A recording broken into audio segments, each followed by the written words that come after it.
சிவாய நம. நான் உங்கள் கருவண்டு. இன்றைக்கி நம்ம பார்க்க போகிற ஒரு ஆன்மீக தகவல் என்ன அப்படின்னு பார்த்தா அப்படின்னா, வில்வ மரத்தை பற்றி தாங்க பார்க்க போகிறோம்.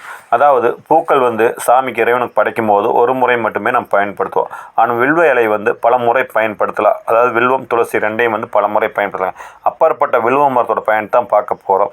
இந்த வில்வ மரம் நாட்டு மருந்தாகவும் யூஸ் ஆகுங்க, ஆன்மீகத்துக்கும் யூஸ் ஆகுங்க. அந்த ஆன்மீகத்துக்கு யூஸ் பண்ணும்போது எப்படி பண்ணுறோம் அப்படிங்கிறத பார்க்கல. இப்போ வில்வ மரத்தை பார்த்துட்டிங்க அப்படின்னா அதை நீங்கள் தொட்டு கும்பிடாட்டியும் பரவாயில்லைங்க, தள்ளி நின்று போகிற அப்படின்னா வில்வ மரம் இருக்குது அப்படின்னா அங்கே சிவனை நினச்சி அந்த வில்வ மரத்தவே ஒரு சிவனை நினச்சி நீங்கள் சாமி கும்பிட்டுட்டு போங்க. அது மட்டும் இல்லைங்க, வெள்ளிக்கிழமை காலையில் சுத்தமான மாட்டுப்பால், அதாவது பாக்கெட் பால் கண்டிப்பாக வேண்டாங்க. பாக்கெட் பால் அப்படிங்கிறது விஷம். அதனால் நீங்கள் சுத்தமான மாட்டுப்பால் வாங்கிக்கிங்க. ஒரு 1/4 லிட்டர் 10 ரூபா வருங்க, வாங்கிக்கிங்க. அதை வாங்கிட்டு நேராக வில்வ மரம் இருக்கிற இடத்துக்கு போங்க. வில்வ மரத்தை அடியில், அதாவது அந்த வேருக்கு அந்த பாலை ஊற்றிட்டு, நீங்கள் எப்படி புத்துக்கண்ணுக்கு இயற்கையான கோயில் இது அப்படின்னா புத்துன்னு சொல்லுவாங்க, அதே மாதிரி இயற்கையான தெய்வத்துக்கு நீங்கள் பாலாபிஷேகம் பண்ணுற மாதிரி நினச்சி அந்த வில்வ மரத்தை வேரில் ஊற்றிடுங்க. ஊற்றிட்டு உங்களோட கஷ்டங்கள் என்ன இருக்கோ அதை அங்கே சொல்லிட்டு வாங்க. அந்த மாதிரி ஊற்றிட்டு வரும்போது வீட்டில் செல்வம் தலைக்கும், அதாவது பணங்காசு தங்கறதுக்கு வாய்ப்பு இருக்குங்க.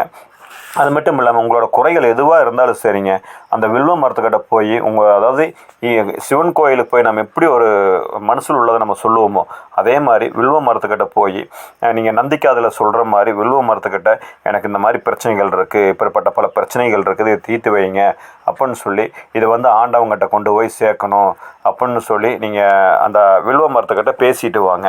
அந்த வில்வ மரம் நேராக ஈசங்கிட்ட போய் இந்த மாதிரி உன்னோட அடியார் இவ்வளோ குறைகளோடு இருக்கிறாரு, அது என்ன பரிகாரமோ அதை பண்ணுங்க அப்படின்னு சொல்லி ஆண்டவங்கிட்ட இந்த வில்வ மரம் நேரடியாக போய் சொல்லுங்கள். வில்வ மரத்துக்கு நம்மளோட தொந்தரவுகளையும் துன்பங்களையும் கேட்கும் சக்தி உண்டு. அதாவது நம்ம என்ன சொல்கிறோமோ அத்தனையும் கேட்குற சக்தி அந்த வில்வ மரத்துக்கு உண்டுங்க.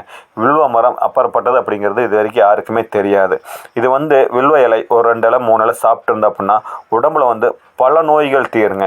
வில்வம் ஒரு இலையிலிருந்து 27 இலை வரைக்கும் இருக்குது. அதாவது மகா வில்வம் அப்படின்னு சொல்கிற அளவுக்கு அந்த இலைகள் நிறையா இருக்கும்.